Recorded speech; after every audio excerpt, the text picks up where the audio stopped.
Hello and welcome to Cross Naruto, your home for amazing stories. Today's story is what if Naruto was the true heavenly dragon, the god Ddraig And Albion served Naruto x Rias x Grayfia, High School DxD. Don't forget to like this video if you enjoy it, and subscribe if you haven't already. We post new stories regularly. Let's get started. Chapter 1, Awakening. The dream came again. Same as always. Fire and light, roaring across an endless void. Wings spanning galaxies. Power that made the universe tremble. Naruto jerked awake, sweat-drenched and gasping. His tiny motel room felt suffocating, the walls pressing in around him. 3 months of these dreams. 3 months since the war ended and everything changed. What the hell is wrong with me, he muttered, running fingers through spiky blonde hair. After Kagaya's defeat, after saying goodbye to his friends, something had shifted. The seal where Kurama once resided now pulsed with unfamiliar energy. And these dreams kept pulling him forward, eastward, until he'd crossed oceans following nothing but instinct. To this place. Kuo Town. Naruto threw open the window, letting cool morning air hit his face. The town sprawled below, peaceful and ordinary. Nothing special. So why did every fiber of his being scream that this was where he needed to be? Got me wandering halfway across the world for what? He grumbled, stretching. Some crappy town with a weird name. His reflection caught his eye, something flickering behind his irises. Not Kurama's red. Something, golden. Naruto blinked and it vanished. Man, I need ramen. Kuo Academy loomed ahead as Naruto walked past, hands stuffed in his orange jacket pockets. Students in uniform streamed through the gates, laughing and chatting. Apparently this school is packed with devils, he muttered to himself. At least that's what those weird energy signatures feel like. Ever since Kurama's departure, Naruto's senses had changed. He could feel energy signatures more clearly than before, but differently, like he was tuned to an entirely new frequency. Wonder if that's why I'm here. A scream cut through the morning air. Naruto's body moved before his brain caught up. One moment he was on the sidewalk, the next, he'd cleared the school fence in a single bound, landing in the courtyard where students scattered in panic. In the center stood something. Not quite human. Its skin stretched unnaturally over distorted bones, claws extending from twisted fingers. A stray devil, though Naruto didn't know to call it that yet. Finally, breakfast, it growled, lunging toward a frozen girl. Naruto intercepted, moving faster than he'd ever moved before. His fist connected with the creature's face, sending it crashing through a tree. What the hell? Naruto stared at his hand. That wasn't Sage Mode or Kurama's power. This was different. His skin shimmered with a faint golden glow. The devil recovered, snarling. You smell, impossible. It charged again, but Naruto felt something surge inside him. He raised his hand instinctively, and golden flames erupted from his palm, engulfing the creature. It didn't even have time to scream before disintegrating into ash. Stunned silence fell over the courtyard. What did I just? Naruto looked at his hand as the flames vanished, leaving not even a burn mark. He became aware of eyes on him, dozens of students staring in shock, but one gaze burned more intensely than the others. From a school window, a crimson-haired girl watched him, eyes wide with disbelief. Did you see that? Rias Gremory turned to her vice president, fingers pressing against the glass. Akino Himejima nodded, uncharacteristically serious. That wasn't devil power. Or angel. Or fallen. His energy signature is. I've never felt anything like it. Rias frowned. Not completely human, but not anything else I recognize either. Should we bring him in for questioning? Akino asked. No. Rias watched as the blonde stranger quickly left the scene, students parting before him like water. We observe first. Something tells me we're dealing with something unprecedented. Naruto ducked into an alley, heart pounding. What the hell was that? That wasn't ninjutsu. He leaned against a wall, trying to slow his breathing. The energy that surged through him felt ancient, familiar yet strange. Like it had always been part of him, dormant until now. Hey! You there! Naruto turned to see a brown-haired boy in a Kuo uniform pointing dramatically at him. Me? Naruto asked. You're him, aren't you? The boy looked simultaneously excited and terrified. The one Ddraig can't stop freaking out about. Ddraig? What's a Ddraig? The boy clutched his left arm, which glowed faintly. My sacred gear. The Red Dragon Emperor. He's going crazy inside me right now, saying his true master has returned. That's you, isn't it? Naruto stared. Kid, I have no idea what you're. A pulse of energy surged from the boy's arm, and suddenly Naruto's head split with pain as images flooded his mind, vast wings of golden fire, countless dragons bowing before him, two particular dragons, one red, one white, pledging eternal loyalty. Naruto staggered back. What was that? I'm Issei Hayadu, the boy said, approaching cautiously. And Ddraig says you're, well, he's calling you Supreme One and keeps trying to make me kneel, which is super weird. Before Naruto could respond, the air crackled with energy. Both turned to see dark feathers floating down around them. Well, came a silky voice from above.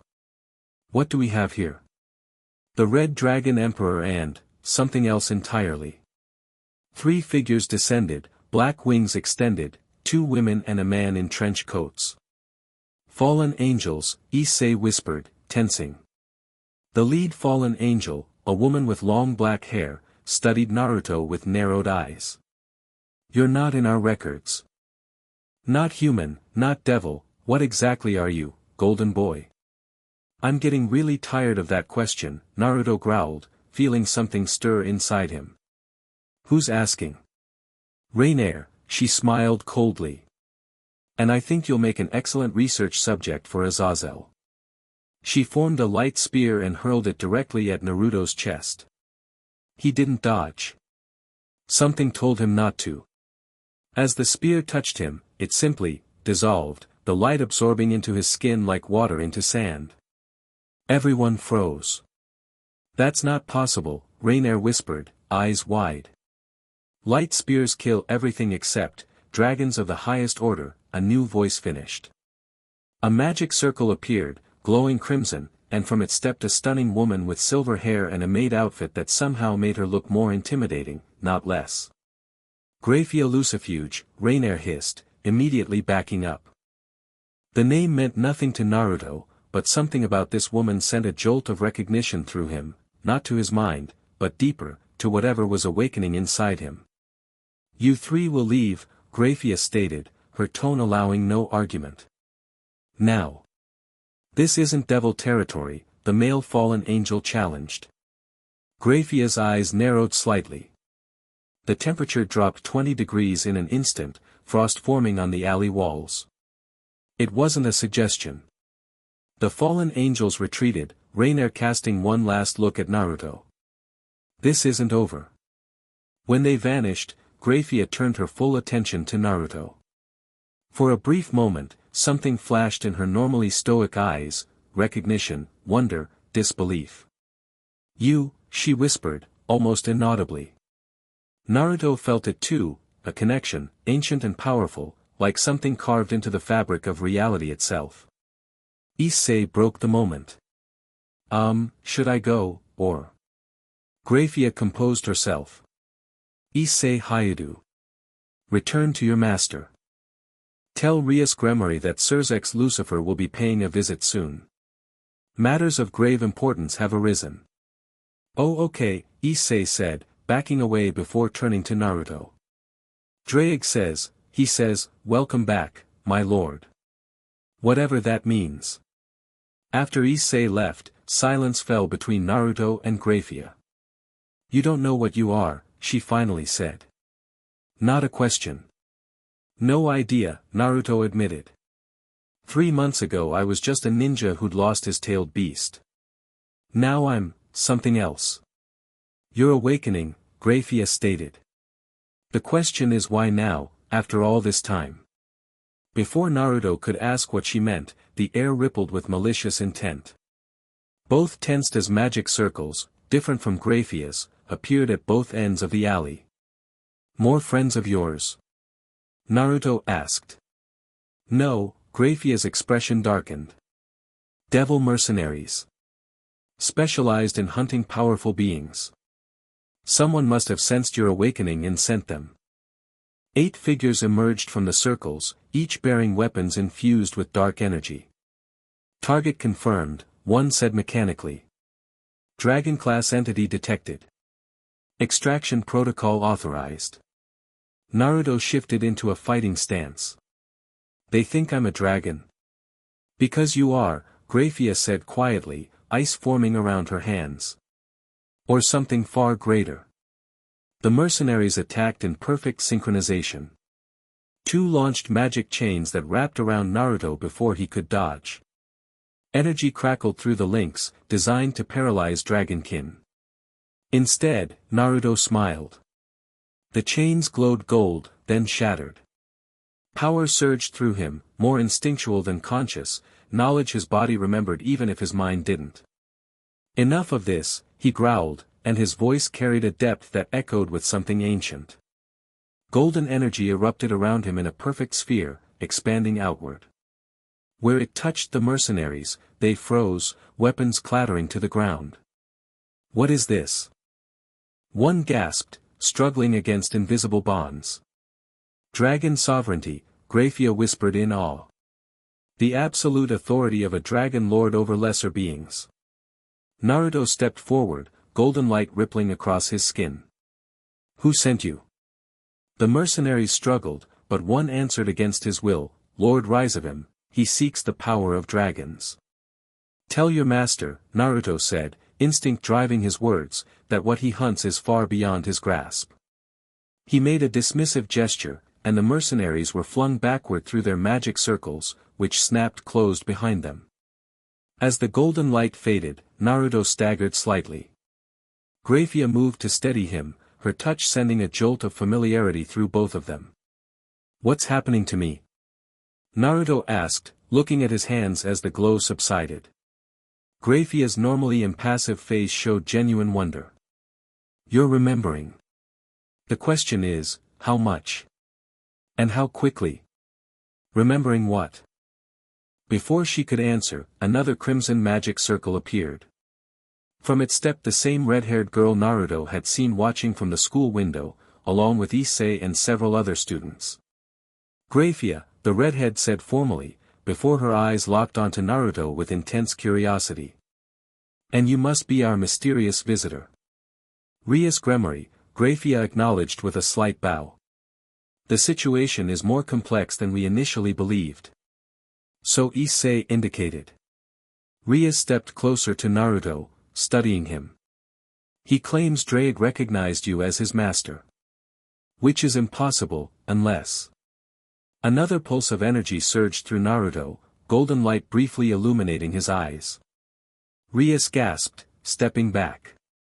Those markings, she whispered, pointing to faint golden patterns that had appeared on Naruto's skin before fading again. I've seen them in ancient texts. What texts? Naruto demanded, his patience wearing thin. Accounts of the creation of the dragon race, Rias answered, her voice hushed. Of the supreme dragon god who existed before Ophis, before Great Red. The god from whom all dragonkind descended. Naruto laughed, the sound hollow. Now you're saying I'm some kind of god. Last week I was just trying to figure out life after being a Jinchuriki. Jinchuriki? Rias frowned. Human container for a tailed beast, Naruto explained. A fox demon named Kurama lived inside me most of my life. Grayfia and Rias exchanged significant looks. What? Naruto asked. In the oldest legends, Grayfia said carefully, the supreme dragon god didn't die. It was said he fragmented his consciousness, hiding it within other powerful beings across dimensions, waiting for the time to reawaken. You think Kurama was? Naruto couldn't finish the thought. A fragment of your true self, Rias suggested. Perhaps when he left, the seal that contained him began to deteriorate, allowing your true nature to emerge. Before Naruto could process this, an explosion rocked the area. Screams echoed from the direction of the park. More mercenaries. Grayfia tensed. No, Rias said, a magic circle appearing under her feet. Different energy signature. Fallen angels, but not like the ones before. Stronger. Looks like Rainier called friends, Naruto muttered, already moving. Despite the confusion of the day, one thing remained constant: he wouldn't let innocent people get hurt.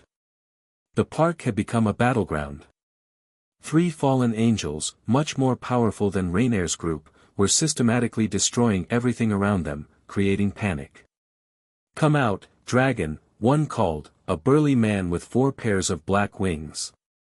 We know you're here somewhere. Naruto arrived first, landing in a crouch. The fallen angels immediately focused on him. There you are, the leader smiled cruelly. Kokobile will be pleased when we bring him your essence. Not gonna happen, Naruto replied, feeling that strange power stirring again. The lead fallen angel launched forward, light spear aimed at Naruto's heart.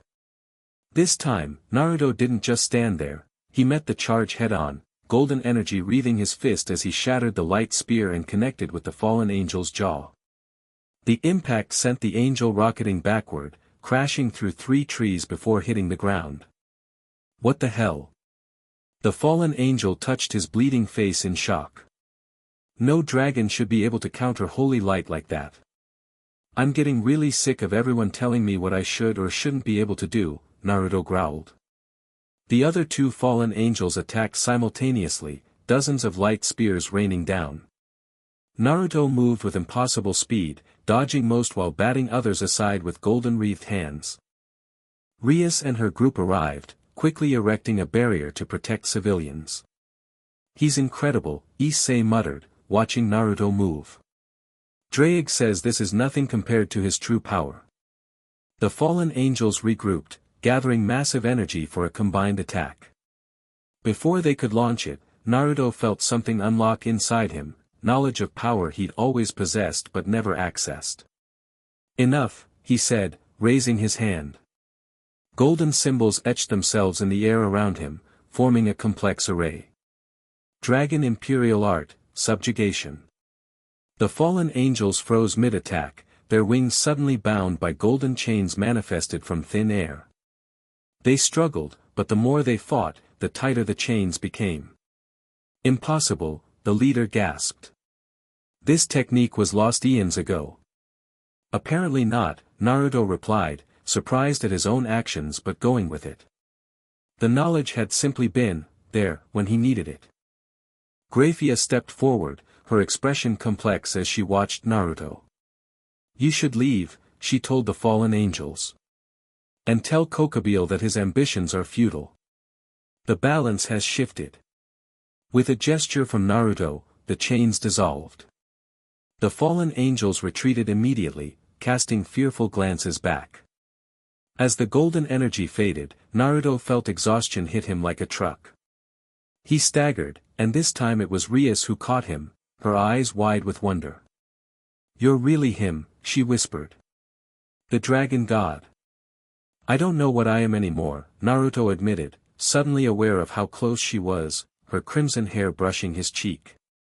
Something about her tugged at his awakening memories too, not the same connection he felt with Grayfia, but something equally important. Ancient. Faded. We need to get him somewhere safe, Grayfia stated, approaching. Rhizodam's forces will return, and others will come once word spreads. The old school building, Rias decided. My territory is protected. Naruto looked between them, these 2 women who seemed to recognize something in him he couldn't yet see himself. Will someone please tell me what's happening to me? You're remembering who you truly are, Grayfia said softly. And it's shaking the foundations of this world. The old school building served as the Occult Research Club's headquarters, though Naruto quickly realized it was actually the base for Rias's devil operations. The elegant room with Victorian furniture felt surreal after the day's events. "So let me get this straight," Naruto said, sitting on an antique sofa. "You're all devils. He's got a dragon living in his arm. There are angels and fallen angels running around. And you think I'm some kind of lost dragon god everybody thought was gone forever?" "That sums it up," Rias nodded, setting a cup of tea before him. "And these mercenaries hunting me work for someone named Rias, who wants dragon power." "Rias Levon Lucifer," Grayfia clarified, her tone cold. "A super devil and one of the most dangerous beings in any realm.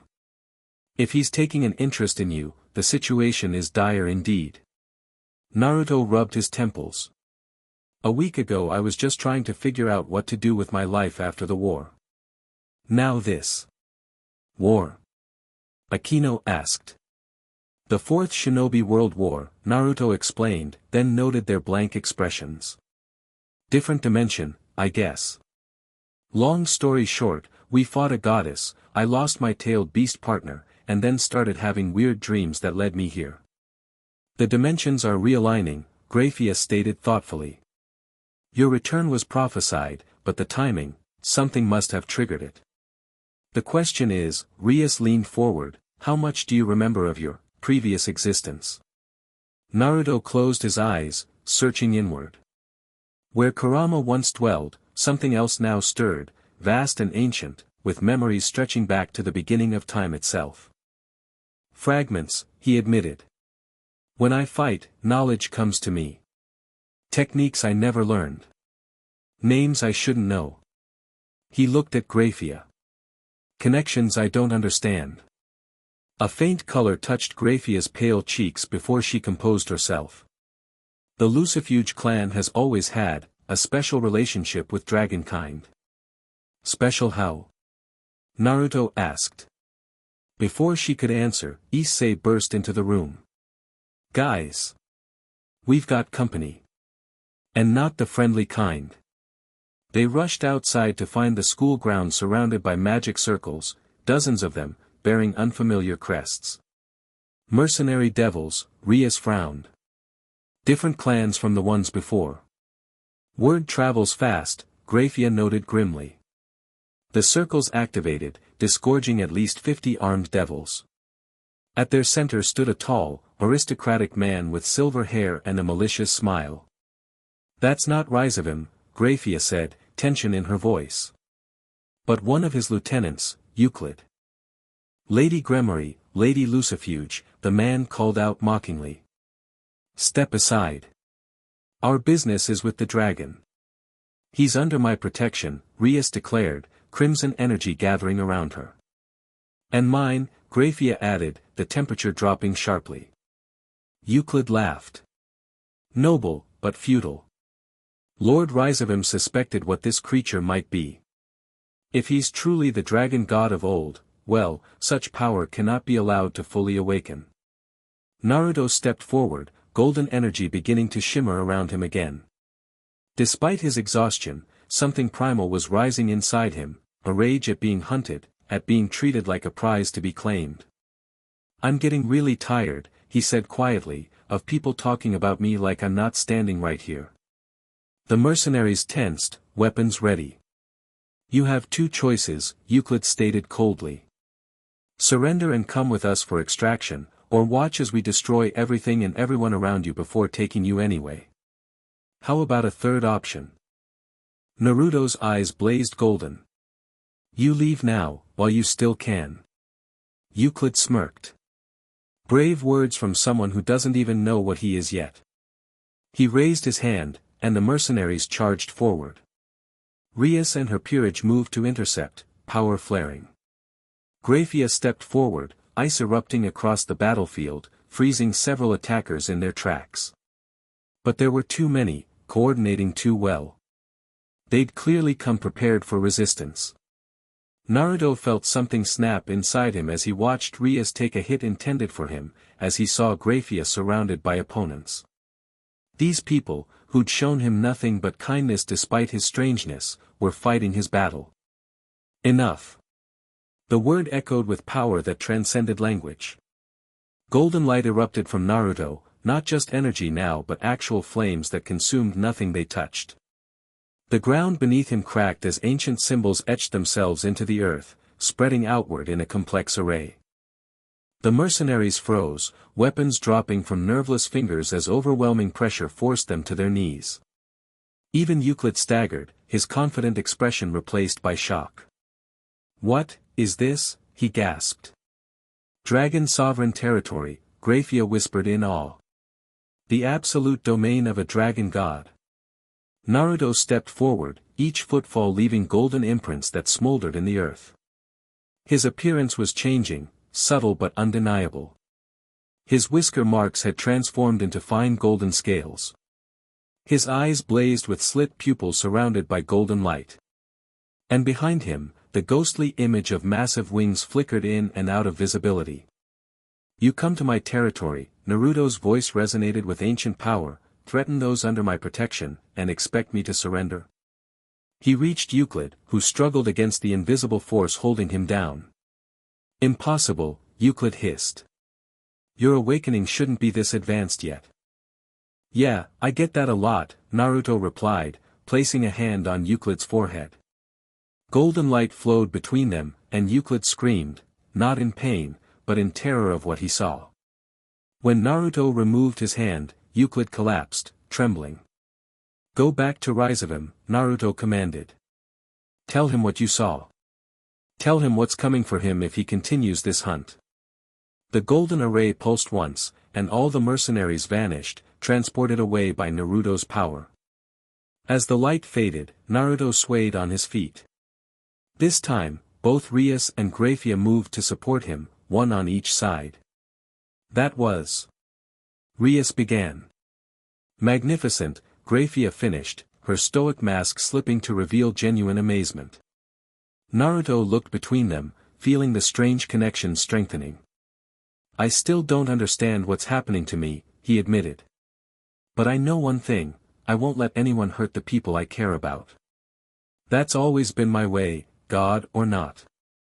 The conviction in his voice stirred something in both women, recognition of the soul beneath the power, the heart that remained unchanged despite the awakening divinity. "We should get inside," Rias suggested, still supporting him. "You need rest after that display." As they headed back toward the building, none of them noticed a small, Gothic Lolita figure watching from high above, her expressionless eyes narrowed slightly. "So," Ophis murmured, "you've returned after all. The question is, what happens to my title as Dragon God now?" In a hidden fortress deep in the underworld, Rizavim Levon Lucifer received Euclid's report with unusual seriousness. "The Dragon God of creation," he mused, tapping long fingers against his throne. "Not dead or missing, but merely fragmented and hidden. How fascinating." "My lord," Euclid knelt, still shaken by what he'd experienced. "His power is beyond anything we anticipated. Even partially awakened, he completely neutralized our forces." "Of course he did," Rizavim smiled coldly. "You can't fight a god with foot soldiers. But every god has weaknesses. Especially one still remembering who he is." He rose, walking to an ancient scroll displayed on the wall, illustrations showing a golden dragon battling cosmic forces. "The legends say he created Ddraig and Albion as his first children," Rizavim mused. "That before Great Red, before Ophis, he was the absolute sovereign of dragons." His smile widened. "Imagine such power under our control." "The extraction might not be possible," Euclid warned. "His energy doesn't conform to any known patterns." "Then we adapt," Rizavim shrugged. "Find what binds him to his human form. Find what he values." His eyes glittered with malice. "I noticed he seems quite protective of the Gremory girl. And Surzek's wife as well. Interesting connections to exploit." He turned back to Euclid. Continue surveillance, but no more direct confrontation. Let him think he's won for now. Let him grow comfortable with his new friends. Rysavim's laughter echoed through the chamber. After all, gods are always undone by their fondness for lesser beings. Back at the Occult Research Club, Naruto sat with Rias and Grayfia, trying to process everything that had happened. I used powers I didn't know I had, he said, staring at his hands. Knowledge just appeared when I needed it. Your true self is emerging, Grayfia explained. The longer you're awake, the more you'll remember. Rias leaned forward, curiosity burning in her turquoise eyes. Can you tell us anything about your previous existence? About being the dragon god? Naruto closed his eyes, searching those fragmented memories. I remember, creation. Shaping the first dragons from raw energy. Ddraig and Albion were among the first, my finest creations, though they eventually fought so much I had to separate them. He opened his eyes, frowning. But there was some kind of conflict. A war between primordial powers. I chose to fragment myself rather than risk destruction. My consciousness scattered across dimensions, hiding within powerful beings until the time was right to reawaken. And Kurama, your fox demon, was one such fragment? Grayfia asked.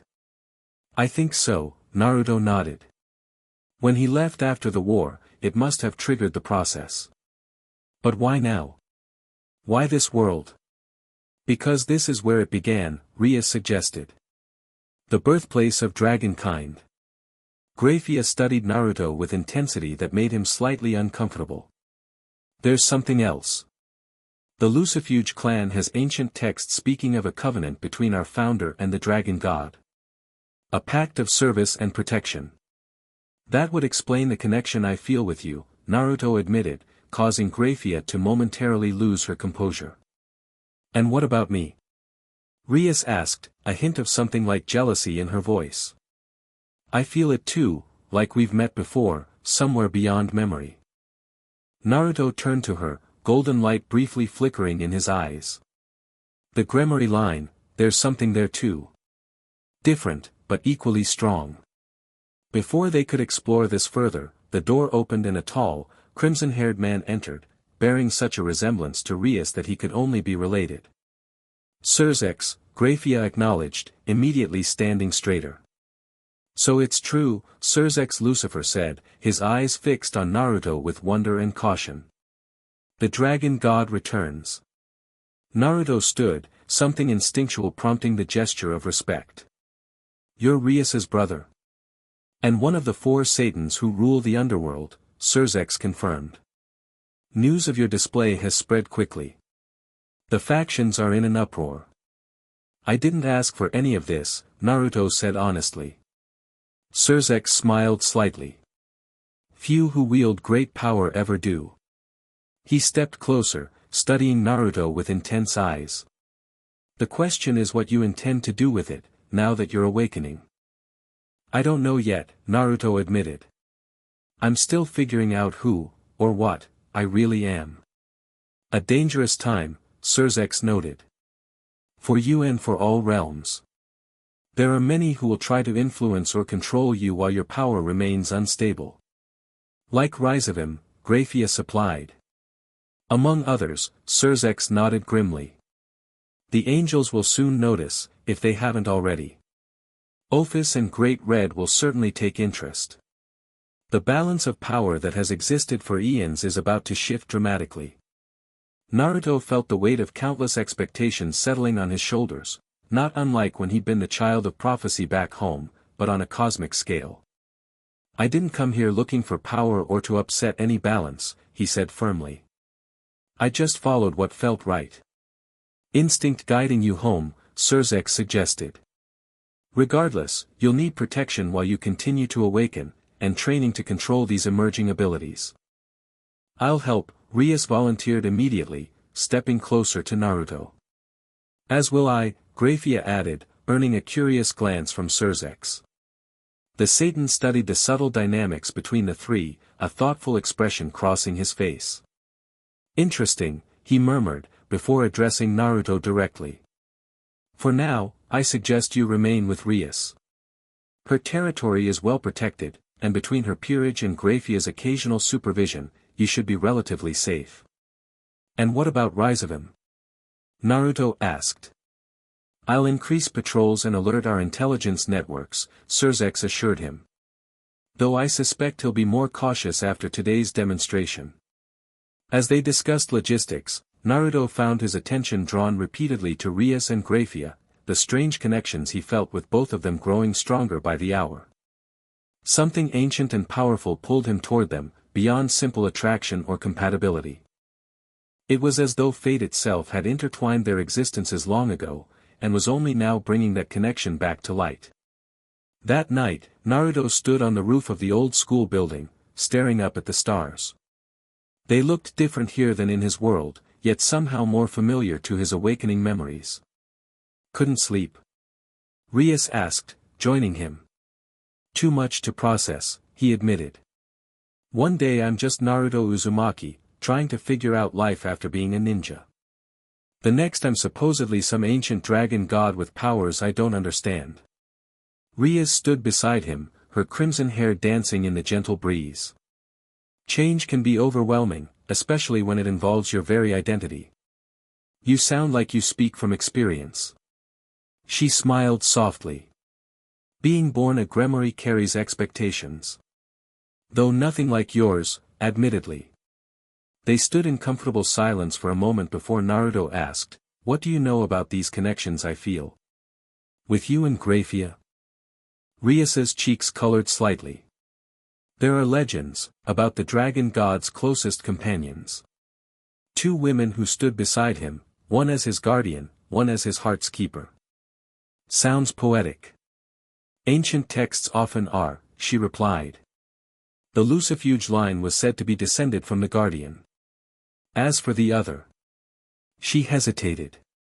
Some believe certain Gremory ancestors carried that legacy.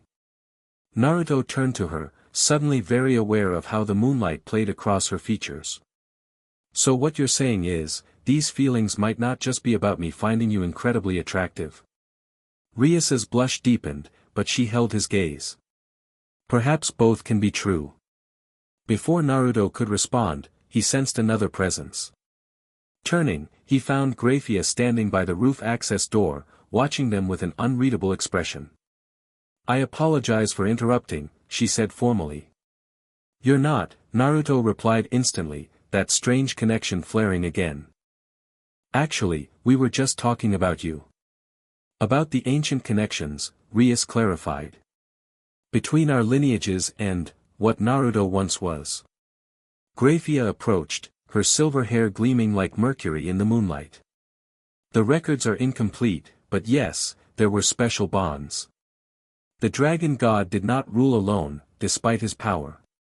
So I'm basically remembering ancient relationships along with everything else? Naruto asked. The soul remembers what the mind forgets, Grayfia said softly, a rare poetic turn from the normally pragmatic woman. Standing between them, Naruto felt something click into place, like pieces of a cosmic puzzle realigning after eons apart. Whatever he had been in his previous existence, these two had played vital roles.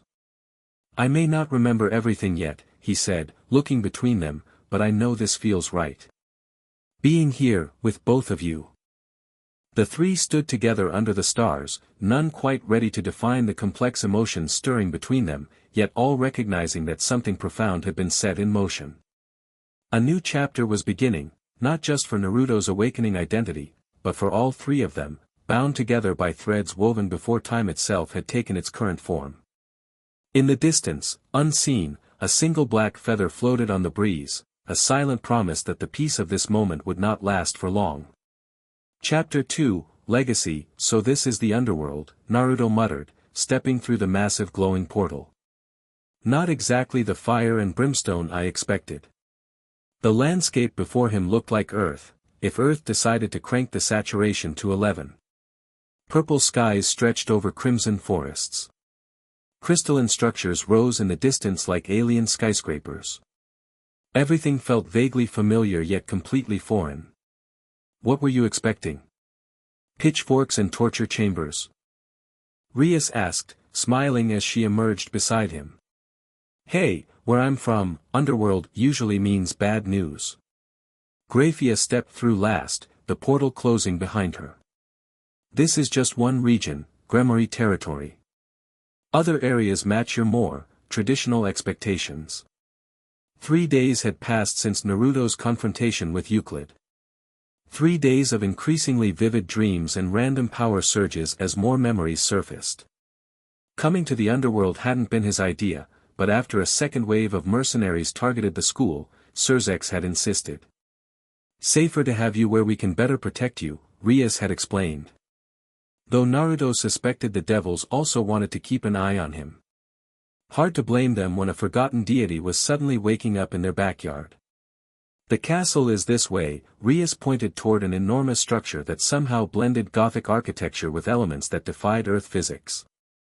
Father and mother are eager to meet you. Meeting the parents already? Naruto joked, then noticed Grayfia's almost imperceptible frown. These complicated dynamics between the three of them were still developing. As they walked, devils stopped to stare at Naruto, some with curiosity, others with unconcealed fear. News traveled fast in supernatural circles. They can sense it, Grayfia explained quietly. Even partially awakened, your aura affects everything around you. Naruto looked down, noticing for the first time how the grass literally reached toward him as he passed, how clouds in the strange purple sky subtly shifted to follow his movement. Okay, that's creepy. It's natural, Rias countered. Dragons command natural energy. A dragon god. The very fabric of reality responds to your presence. Before Naruto could respond, a commotion erupted ahead. A crowd had gathered at the castle gates, and they didn't look like a welcoming committee. Opposition already? Grayfia tensed slightly. The conservative faction, Rias sighed. They resist any change to the status quo. As they approached, a devil in ornate armor stepped forward, flanked by others in similar garb. Lady Gremory, this creature cannot be allowed into the heart of devil territory. The ancient texts are clear, the dragon gods return heralds catastrophic change. Lord Zekrom, Rias acknowledged coolly. My brother has already granted permission for this visit. Surzex oversteps, another devil shouted. The council should decide. Naruto felt irritation building. More people talking about him like he wasn't standing right there. Hey, he called out, drawing all eyes to him. I've got a crazy idea. How about asking me what my intentions are instead of assuming I'm here to destroy everything? The lead devil, Zekrom, scoffed. As if a being of your nature would speak truth to lesser creatures. That struck a nerve. If there was one thing Naruto Uzumaki had always valued, it was honesty. Listen up, Naruto stepped forward, golden light unconsciously flickering in his eyes. I don't know everything about what I used to be. But I know who I am now. I'm someone who keeps his word. Someone who protects his friends. And someone who gets really tired of arrogant jerks making assumptions. The air thickened as Naruto's power responded to his emotions. Small golden scales briefly appeared along his forearms before fading again. You feel that? Naruto continued, his voice gaining depth without him consciously changing it. I'm not even trying. So maybe, just maybe, antagonizing me isn't your smartest move. The crowd fell silent, many taking involuntary steps backward. Grayfia touched his arm gently. Your energy is affecting them, she whispered. Dragon sovereignty. They physically cannot challenge you when you exert your will this way. Naruto blinked, reining in his emotions. I didn't mean to, it's instinctual, she assured him. Zekrom had gone pale but maintained his dignity. The council will hear of this display. Tell them whatever you want, Naruto shrugged. But maybe mention I just want to figure out what's happening to me, not overthrow anybody. As the crowd reluctantly parted, Rias moved closer to Naruto, hiding a smile. That was impressive. I just spoke my mind. Yes, but with the unconscious authority of what you truly are, she explained. Even the oldest devils responded to it. Beyond the gates, the Gremory castle stretched impossibly upward, its architecture both beautiful and unsettling to human eyes. Guards bowed as they passed, eyeing Naruto with a mixture of awe and apprehension. Inside, the entrance hall dwarfed any human structure Naruto had ever seen. Two figures waited at the base of a grand staircase, a man and woman who could only be Rias's parents. Despite their youthful appearance, something ancient lingered in their eyes. "Welcome to our home," Lord Gremory stepped forward, offering a formal bow that still conveyed genuine respect. "The dragon god honors us with his presence." "Just call me Naruto, please," he replied, uncomfortable with the formality.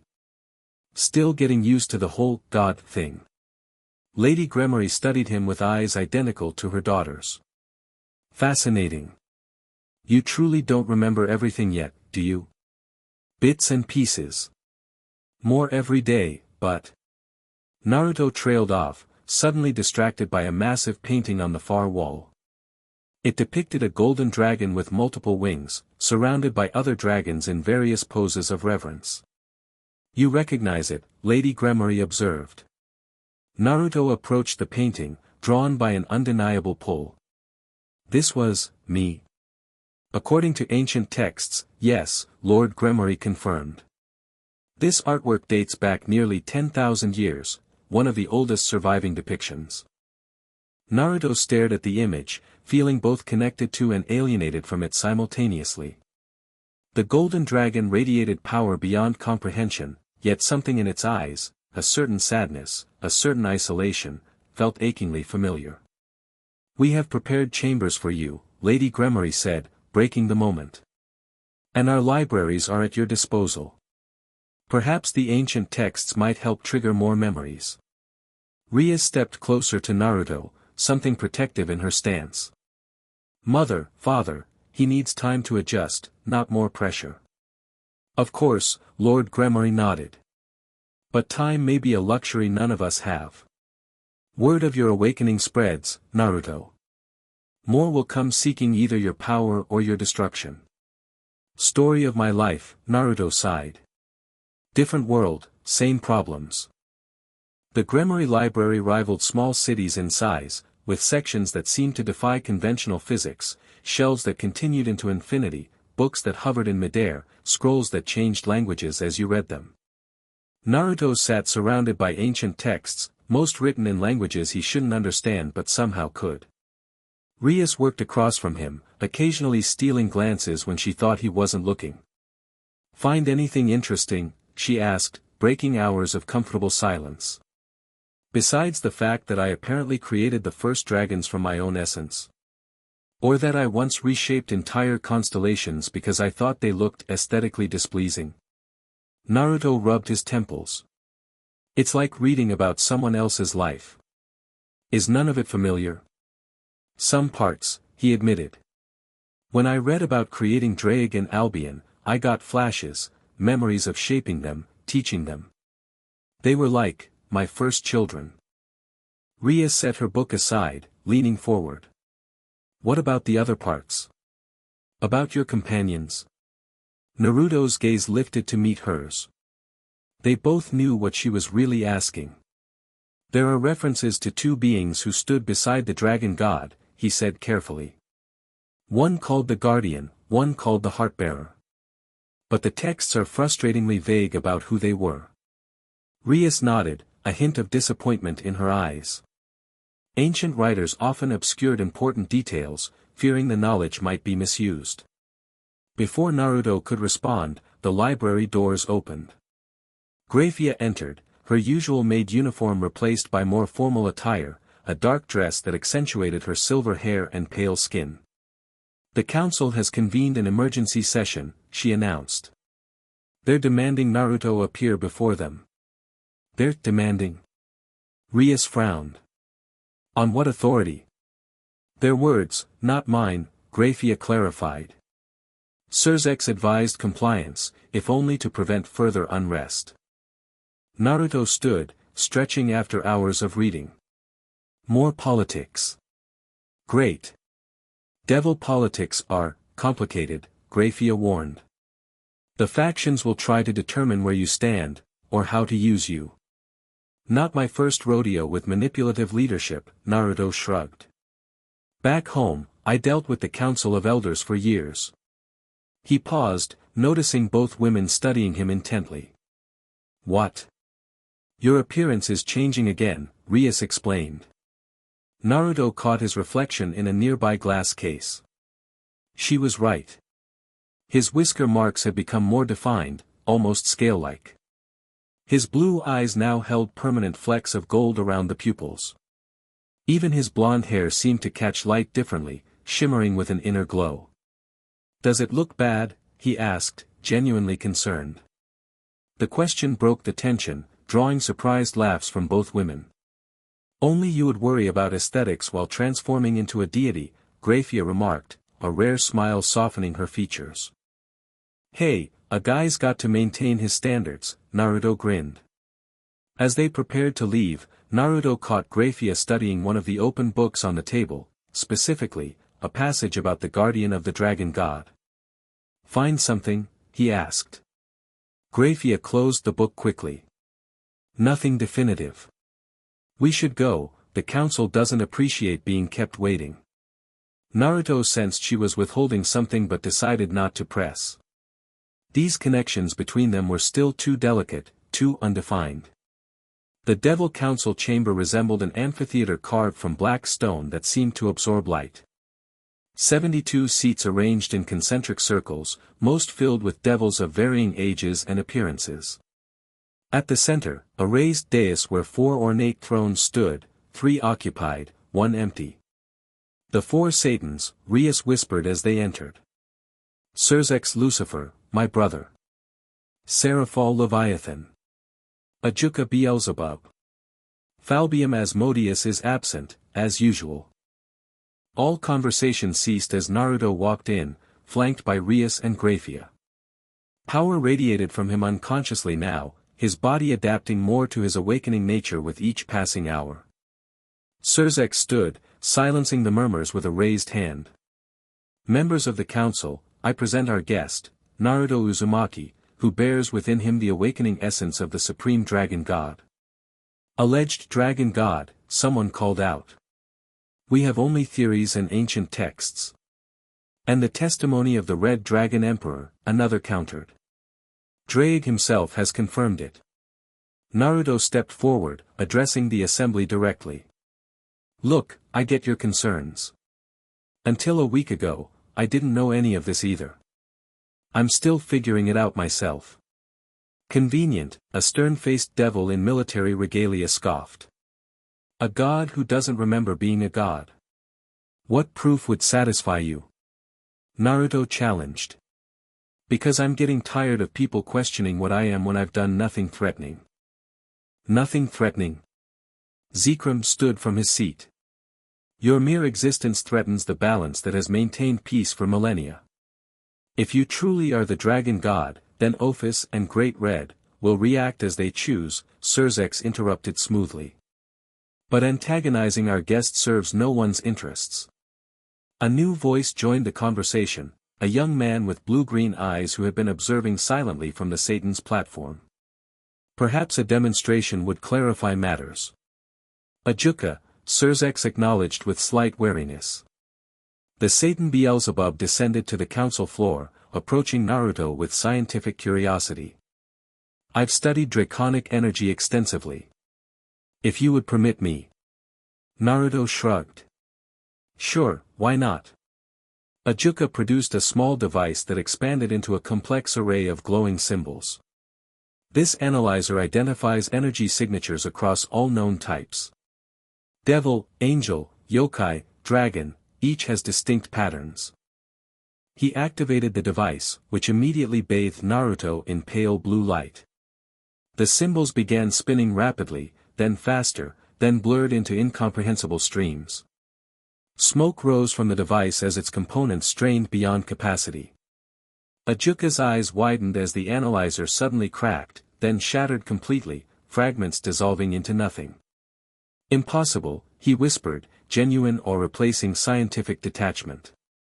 The readings were beyond the scale, orders of magnitude beyond even Ophis. The council chamber erupted in chaos, dozens of voices arguing simultaneously. Silence. Xerxes commanded, flaring his power of destruction. When order restored, he continued more calmly. I believe this demonstration answers the question of authenticity. It only raises more questions, Zekrom insisted. If he truly wields such power, what are his intentions toward devilkind? Toward the balance of factions. The ancient texts speak of cataclysmic changes when the dragon god returns. All eyes turned to Naruto, who sighed heavily. My intention is to figure out who I am and what's happening to me. I didn't ask for any of this. I'm not here to overthrow anyone or destroy anything. Noble words, a smooth voice called from the entrance. But can they be trusted? The assembly turned as a young man with silver hair entered, radiating confidence and power. Despite his youthful appearance, something ancient lurked in his blue eyes. Naruto felt immediate recognition, not from memories of his past life, but from the present. The white dragon energy signature was unmistakable. Valor Lucifer, Rias whispered. The White Dragon Emperor. Xerxes frowned. This council did not summon you, Valley. Albion insisted, Valley replied casually, his gaze fixed on Naruto. He's been agitated since sensing your presence. The council chamber tensed as Valley approached, stopping a few feet from Naruto. For a moment, neither spoke, sizing each other up. So, Valley finally said. You're what has Albion practically vibrating with excitement. I expected something more, impressive. Naruto's eyes narrowed. Sorry to disappoint. Are you, though? Valley smirked. Because Albion keeps calling you father and creator and insisting I show proper respect. But all I see is someone who doesn't even know what he is. Power flickered around Valley, white dragon energy manifesting as his excitement grew. I wonder, how much of your former strength have you actually recovered? Grayfia stepped forward. This is neither the time nor place, no, Naruto interrupted, something primal responding to Valley's challenge. He came here looking for answers. Let's give him some. Golden light shimmered across Naruto's skin as he faced Valley directly. The air between them distorted with the pressure of two dragon powers opposing each other. Divide. Valley activated his sacred gear, white wings of light erupting from his back as he attempted to have Naruto's energy. Nothing happened. Valley's confident expression faltered. What? You can't divide what you can't comprehend, Naruto said, knowledge surfacing from his awakening memories. I created the power you're trying to use, Valley. Before Albion existed, that energy was mine. The revelation sent another wave of murmurs through the council chamber. Valley's eyes widened, then narrowed with excitement. Prove it. Show me what the dragon god can do. Enough. Xerxes commanded. This is a formal council, not a battleground. But it was too late. Something had connected between Naruto and Valley, dragon to dragon, creator to creation's vessel. Golden light surged around Naruto as he extended his hand. You want proof? Fine.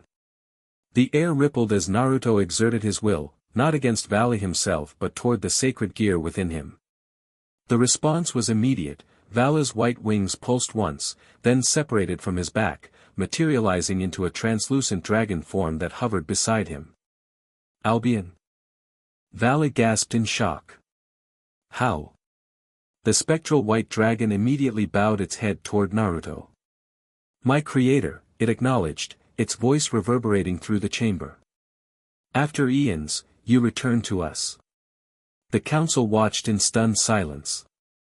Never had a sacred gear dragon manifested physically separate from its host without a balance breaker. Rise, Albion, Naruto said, the words coming naturally. You've served your purpose well. Have I? The dragon's tone held surprising emotion. Endless battles with Ddraig, countless hosts consumed by our rivalry. Is this what you intended when you created us? The question hit Naruto like a physical blow. Images flooded his mind, crafting Ddraig and Albion from his own essence, teaching them, watching them grow powerful, then witnessing their eventual conflict spiral out of control. No, Naruto admitted quietly. That was never the plan. He closed his eyes, reaching deeper into his awakening memories. When he opened them again, they blazed with golden light. But perhaps it's time to correct that mistake. Naruto extended both hands, one toward Albion, one toward the ceiling. Golden energy flowed between them, forming complex patterns in the air. Every devil present could feel the ancient power awakening, primal and absolute. What are you doing? Valle demanded, a hint of concern breaking through his usual confidence. Remembering, Naruto replied simply. The golden energy intensified, coalescing around Albion's spectral form. The white dragon shuddered, then grew more solid, more present, no longer just a manifestation but physically present in the chamber. Impossible, someone whispered. Sacred gear dragons cannot exist separately from their hosts. They couldn't, Grayfia corrected softly. Until their creator returned. Albion flexed newly substantial wings, awe evident in his draconic features. My lord, you've partially freed me from the sacred gear system. Partially, Naruto confirmed, lowering his hands as the golden energy faded. You remain connected to Valle, but you now have limited autonomy. The choice of how to use it is yours. The white dragon regarded Naruto with newfound respect. Truly, you have returned. As Albion remerged with Valle, now a choice rather than a constraint, the council chamber erupted in chaos again. This display of power beyond known systems had shattered countless assumptions about the supernatural world's order. Ddraig stood, commanding attention. I believe this demonstration concludes today's session. The council will reconvene tomorrow to discuss implications. As devils filed out, many casting backward glances at Naruto, Valle approached him directly. That was unexpected, the White Dragon Emperor admitted. Albion is practically singing with joy inside me now. Good for him, Naruto replied, suddenly exhausted. The power expenditure had taken more toll than he'd expected.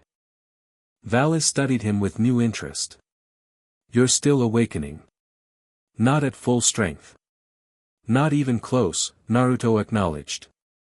When you are. Valle's eyes gleamed with the battlelust that defined him. We'll have that fight. As Valle departed, Rias and Grayfia moved to Naruto's sides, concern evident in their expressions.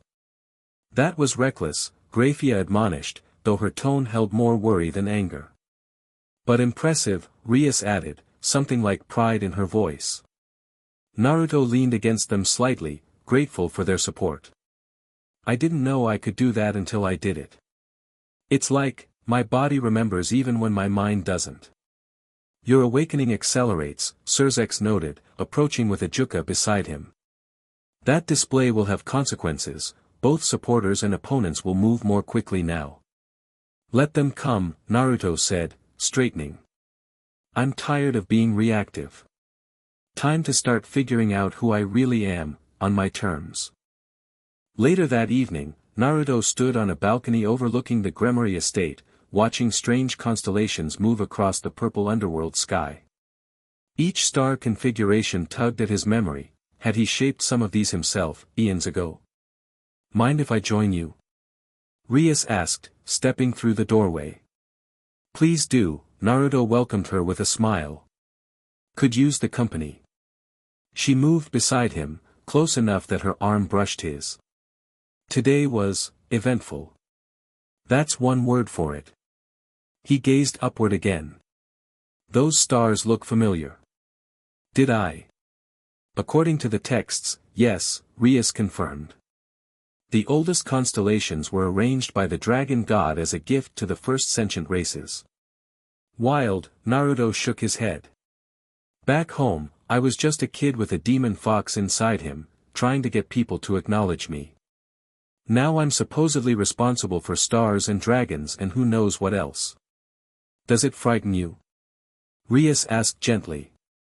Sometimes, he admitted. But mostly it's just overwhelming. Like trying to pour an ocean into a drinking glass. These memories, this power, it's too much for a human mind to process all at once. Perhaps that's why the awakening is gradual, she suggested. Your consciousness is adapting. They stood in comfortable silence for a moment before Naruto spoke again. I found something in the library today. About the Heartbearer. Rias tensed slightly beside him. Oh. An ancient poem, describing her as, she whose hair mirrors the lifeblood of creation, whose eyes hold the depth of first waters. He turned to face her directly. Sounds a lot like crimson hair and blue-green eyes to me. A soft blush colored Rias's cheeks. Many beings have red hair. Not like yours, Naruto said softly. Every time I look at you, something resonates, like I've known you for eons, not days. He reached out, gently tucking a strand of crimson hair behind her ear. The contact sent a jolt through both of them, not just attraction but recognition on a soul-deep level. What do you remember? She whispered, not pulling away from his touch. About us? Not enough, Naruto admitted. Just feelings. Emotions. A sense that you were vitally important to me.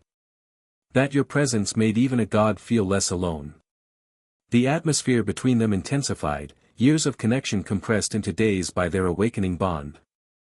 Rias leaned closer, drawn by forces beyond simple attraction. Naruto, she breathed. I feel it too. Like I've been waiting for you without knowing I was waiting. Their lips met in a kiss that transcended the physical, energy spiraling between them, memories flickering at the edges of consciousness. For a moment, Naruto saw her not in modern clothing but in ancient robes, surrounded by golden light, her hands cupping a flame that contained a piece of his very essence. When they separated, both were breathing heavily, overwhelmed by the experience. That was. Rias began. Yeah, Naruto agreed, equally stunned. Definitely not a normal kiss. A discreet cough from the doorway interrupted the moment. They turned to see Grayfia standing there, her expression carefully neutral. Forgive the intrusion, she said formally. Lord Surzex has requested Naruto's presence in the strategy room. There have been developments. Something in her tone conveyed more than her words. Naruto felt immediate guilt, though he wasn't entirely sure why. The complex dynamics between the three of them remained unresolved, boundaries undefined. Of course, he nodded, stepping away from Rias. I'll come right away. As he passed Grayfia, their eyes met briefly. That same soul-deep recognition flared between them, just as powerful as what he'd felt with Rias but different in quality, less fire, more steel. Protection rather than passion. Equally essential. Grayfia, he began, but she shook her head slightly. Later, she said quietly. Duty first. The strategy room resembled a war chamber, with a massive three-dimensional map of the underworld hovering above the central table. Surzex stood with several other devils, including a Juka and a sleepy-looking man Naruto assumed was the absent Satan from earlier. Ah, Naruto, Surzex acknowledged. Thank you for coming quickly. What's happening? Naruto asked, noting the tension in the room. Multiple incursions along the borders, the sleepy Satan reported, suddenly all business. Mercenary groups, fallen angel splinter factions, even some rogue yokai. All converging on Gremory territory. All looking for you, a Juka added bluntly. News of your display in the council has spread like wildfire. Naruto frowned at the map, where dozens of red dots indicated enemy positions. This is my fault. No, Surzex contradicted firmly. This was inevitable from the moment you began awakening. Your power is too significant to remain hidden for long. But I accelerated things by showing off, Naruto acknowledged. Perhaps, Grayfia conceded, joining them at the table. But it also forced potential allies to recognize your legitimacy. Politics often requires demonstrations of strength. Naruto studied the map more carefully. These patterns aren't random. They're coordinated. Surzex raised an eyebrow, impressed by Naruto's tactical assessment. Correct. We believe Rizavim is behind the largest movements. Others are opportunists. What's the plan? We've mobilized devil forces to secure the borders, the military Satan explained. But our resources are stretched thin after the recent war with the old Satan faction. I should help, Naruto decided. This is happening because of me. It's not that simple, Ajuka cautioned. Your power is still unstable, and every public appearance accelerates political complications. So I'm supposed to hide while others fight my battles? Naruto challenged, an edge creeping into his voice. The room temperature subtly shifted as his emotions affected the surrounding energy. The 3D map flickered momentarily before stabilizing. No one is suggesting that, Surzex placated. But strategic intervention rather than open confrontation would be wiser. Before Naruto could respond, the doors opened as Rias entered with Valley unexpectedly beside her. We have additional information, Rias announced. Vala's intelligence network has identified the primary target. All eyes turned to the White Dragon Emperor, who leaned casually against the doorframe. My grandfather is mobilizing his elite forces, Vala reported without preamble. Their target isn't Naruto directly, it's the Gremari Ancestral Archive. The archive? Surzex frowned. Why? Because it contains the most comprehensive records of the dragon god's previous existence, Rias explained. Including, potentially, information about his vulnerabilities. Naruto straightened. So instead of coming after me directly, he's looking for instruction manuals on how to kill or control me? Essentially, Vala nodded. Smart move. You're too powerful for direct confrontation, even partially awakened. Surzex turned to his wife. Grayfia, the archive's defenses, already strengthened, she confirmed. But if Rizavim commits his full forces? He won't, Valley interrupted. Not yet. This is a probing attack, testing responses and defenses. Then we use it against him, Naruto decided. Set a trap. All eyes turned to him as he stepped forward, golden light unconsciously illuminating his features. In that moment, even Surzex recognized the natural authority in his stance, not Naruto the former ninja, but the awakening deity beneath the human exterior. Rizavim wants information on what I used to be, Naruto continued. Let's give him a demonstration of what I am now instead. The Gremari Ancestral Archive stood apart from the main castle, a spiral structure that seemed to drill into the very fabric of reality. Ancient magic saturated every stone, protective spells layered over millennia. Naruto waited inside with Rias and Grayfia, the three of them positioned in the central chamber where the oldest texts were kept. Around them, devil forces had been strategically hidden, ready to spring the trap. Are you certain about this? Grayfia asked, her concern evident despite her formal demeanor. Your powers are still fluctuating. No, Naruto admitted. But waiting for Rizavim to make all the moves isn't an option. Sometimes you have to force your opponent to show their hand. Rias nodded in agreement. It's risky but necessary. My brother has positioned forces to contain the battle to this area, away from civilian zones.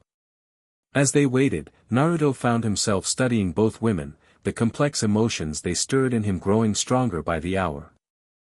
Ancient connections reawakening alongside his power. There's something I've been meaning to ask, he said suddenly. About the Guardian and the Heartbearer. The texts mention a trio, the three who maintained balance in the earliest days. Both women tensed slightly, though in different ways, Rias with anticipation, Grayfia with caution. What about them? Grayfia asked carefully. Were they?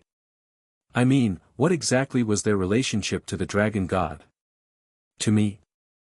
Before either could answer, alarms blared throughout the structure. Magic circles flashed red as proximity wards triggered.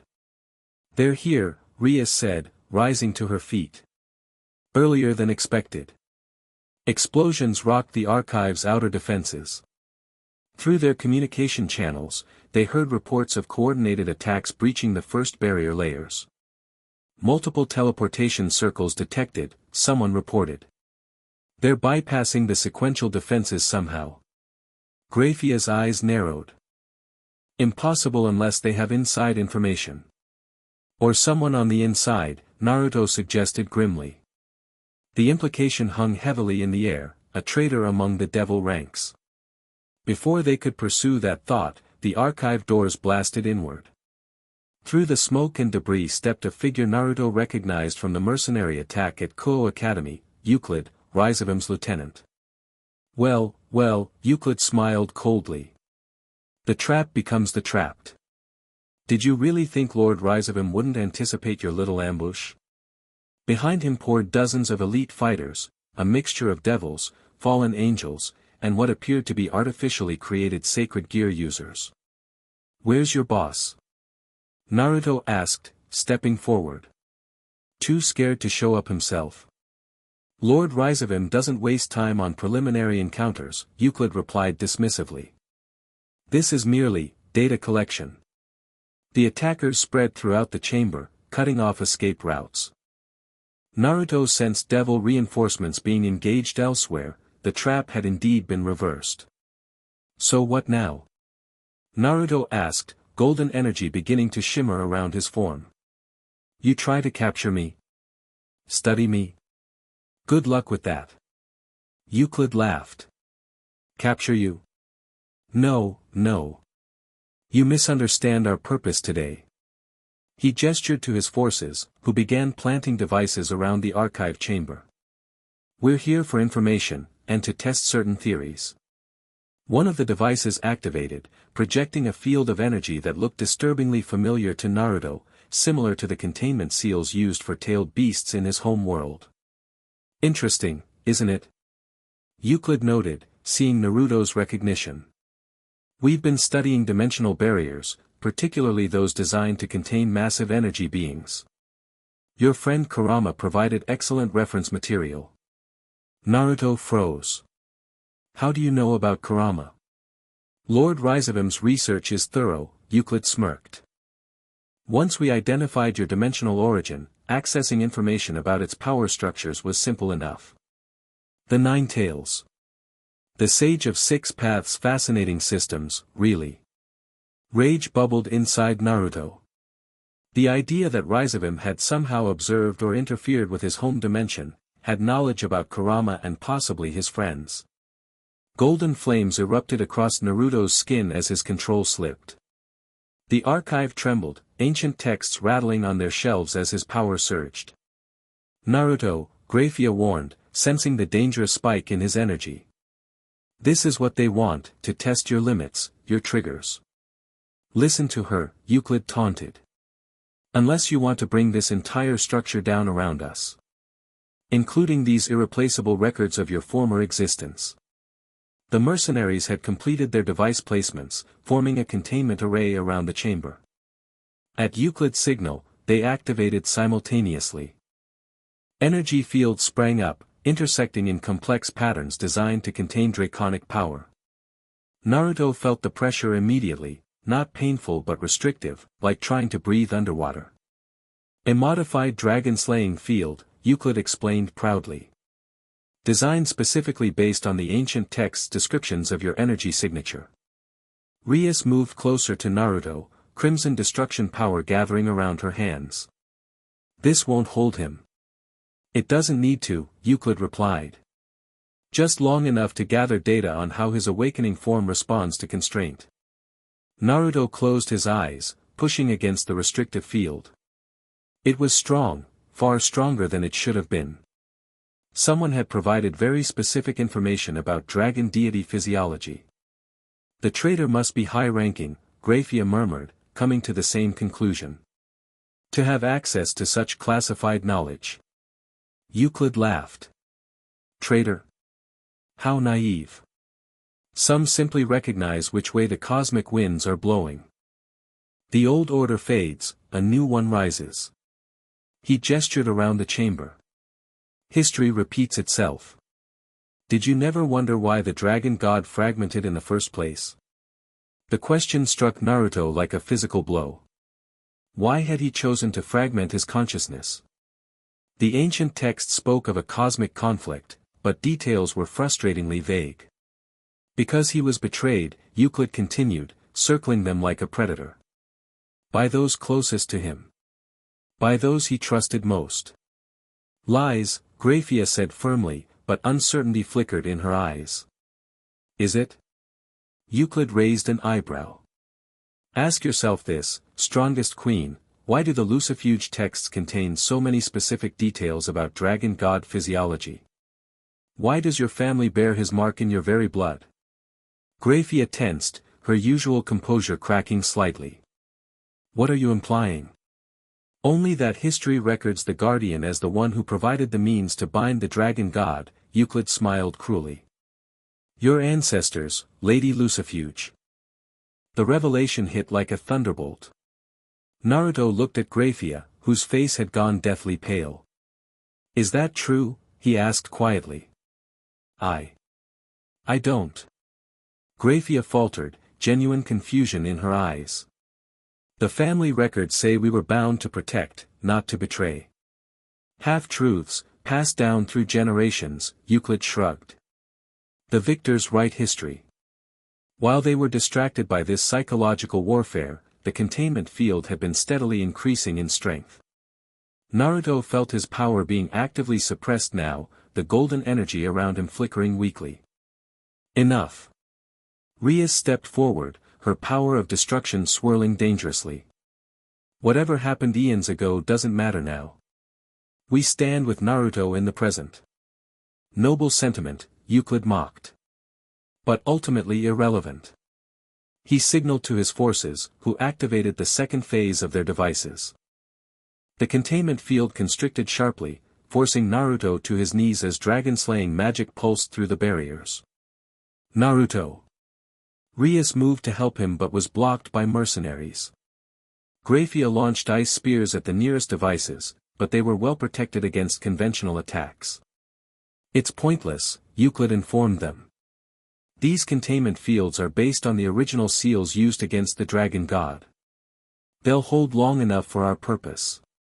Naruto struggled against the pressure, something within him rebelling against this familiar constraint. Memories flashed behind his eyes, betrayal, pain, a desperate choice to fragment rather than be destroyed or controlled. You feel it, don't you? Euclid pressed, seeing Naruto's reaction. The echo of your fall. History repeats itself, the dragon god, once again brought low by those who fear his power. Through the pain and mounting pressure, something clicked in Naruto's mind. This feeling, this containment, it wasn't just similar to his experiences with Kurama's seal. It was fundamentally the same energy. And he had broken such seals before. You made one mistake. Naruto gasped, golden light pulsing weakly around him. Oh. Euclid raised an eyebrow, genuinely curious. You assumed I'd fight this, like a dragon. Naruto looked up, his eyes now swirling with a mixture of gold and the familiar blue of his sage mode. But I was a Jinchuriki first. With that, Naruto stopped pushing against the containment field with raw power. Instead, he did something unexpected, he pulled the energy inward, absorbing the very field meant to restrain him. The mercenaries frantically checked their devices as readings went haywire. What's happening? Euclid demanded. He's consuming the field, one reported in disbelief. Converting the dragon-slaying energy into raw power. Naruto rose to his feet, golden flames now streaked with blue as he combined his ninja techniques with his awakening dragon powers. The containment arrays shattered one by one, unable to maintain cohesion as their energy was drained. Impossible, Euclid whispered, backing away. The text said nothing of this ability. Because it's not from my past life, Naruto explained, his voice deepening as power surged through him. It's something new. Something uniquely mine. Freedom restored, Naruto's power exploded outward in a controlled wave, knocking back the mercenaries without harming Rias or Grayfia. The archive trembled but held, ancient protections responding to his will rather than opposing it. Euclid signaled a retreat, but Naruto moved faster than the eye could follow, appearing directly before Rizavim's lieutenant. You wanted data? Naruto asked, gripping Euclid by the throat and lifting him effortlessly. Here's some. I'm not what I was before. I'm something new, the Dragon God and Naruto Uzumaki combined. And neither of us appreciates being manipulated or hunted. Golden energy spiraled down Naruto's arm, forcing its way into Euclid's body. The devil convulsed, eyes wide with terror as ancient power invaded his system. What are you doing to me? He gasped. Marking you, Naruto replied coldly. So I can find you, and Rizavim, anywhere you try to hide. Consider it my own data collection. He released Euclid, who crumpled to the floor, a faint golden sigil now visible on his neck. The remaining mercenaries retreated in disarray, their commander clearly incapacitated. As the chaos subsided, Naruto turned to Rias and Grayfia, who stared at him with mixed awe and concern. His appearance had changed again, more draconic features evident in the subtle scaling along his jawline, the more pronounced gold of his eyes. Are you both all right? He asked, his voice returning to normal as the immediate danger passed. We're fine, Rias assured him, moving closer. But you.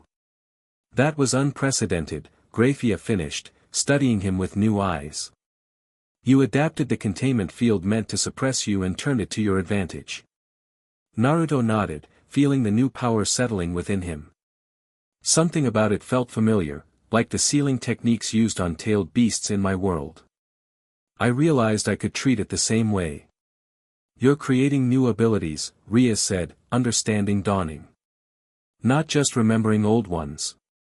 You're becoming something neither fully dragon god nor fully human.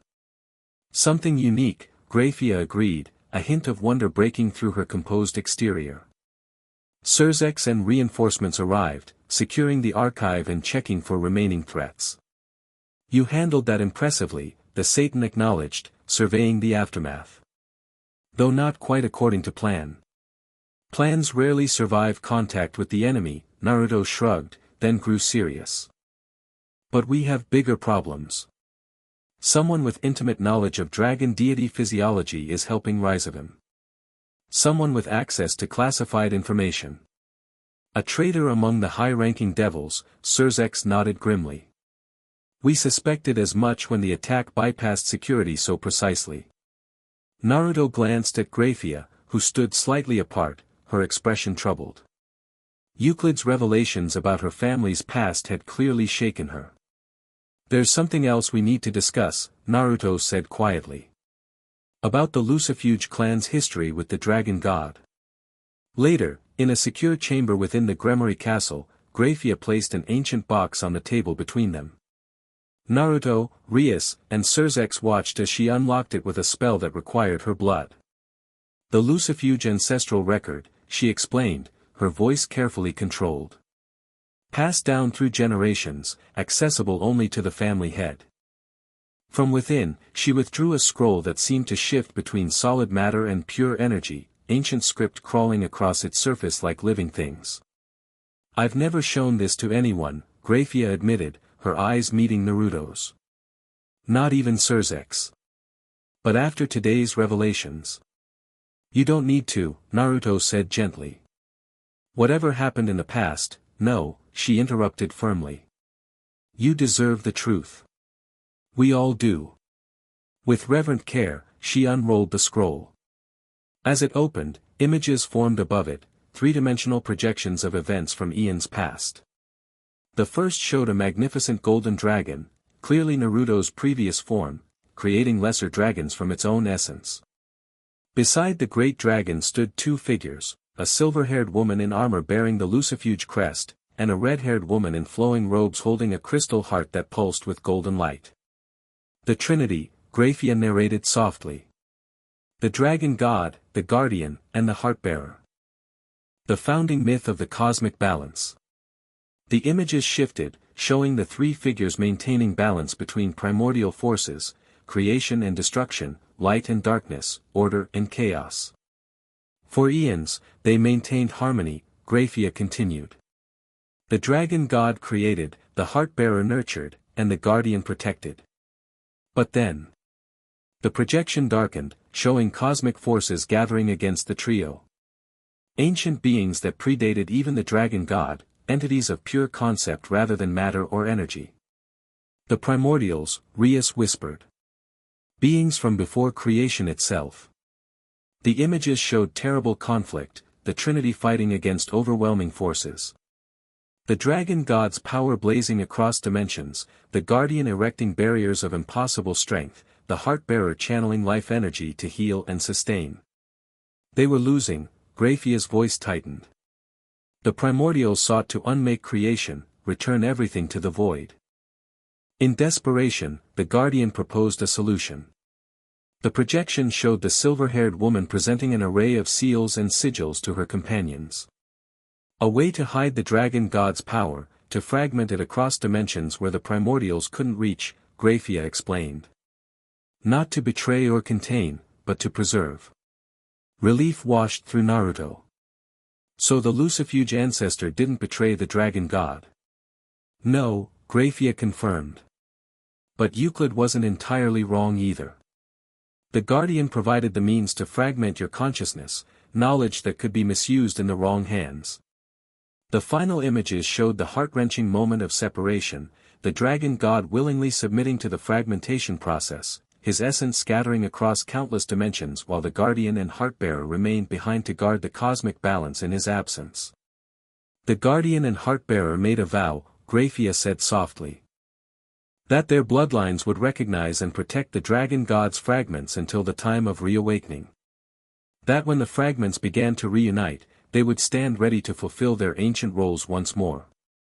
As the projection faded, silence filled the chamber. The weight of eons pressed down on them, cosmic history repeating itself in their present reality. That's why I recognized you, Grayfia finally said, looking directly at Naruto. Why my blood responded to your presence. The Lucifuge covenant is encoded in our very essence. And the Gremory line carries the Heartbearer's legacy, Rias added quietly, pieces falling into place. That's why certain Gremory women have always been drawn to draconic energy. Naruto absorbed this information, connections clicking into place, the immediate bond he'd felt with both women, the sense of ancient recognition that transcended simple attraction. So when Euclid said history repeats itself, he began. He meant the primordials are stirring again, Surzex finished grimly. Rizavim isn't working alone. He's allied himself with forces beyond our comprehension. That would explain his knowledge of cross-dimensional matters, Grayfia noted. His awareness of your origin world. Naruto stood, pacing the chamber as he processed these revelations. So I fragmented myself to hide from these primordial beings. One fragment became Kurama, who ended up sealed inside me. When he left after the war, it triggered the reawakening process, Rias completed. Your soul recognized it was time to begin reclaiming your true nature. And drew me here, Naruto added. To where it all began. To where you both were. Their eyes met, Naruto, Rias, Grayfia, the weight of cosmic destiny settling around them. The Trinity reforming after eons apart. The question is, Surzex said, breaking the moment, what happens now? If the primordials truly are returning. Then I need to finish awakening, Naruto decided, newfound determination hardening his features.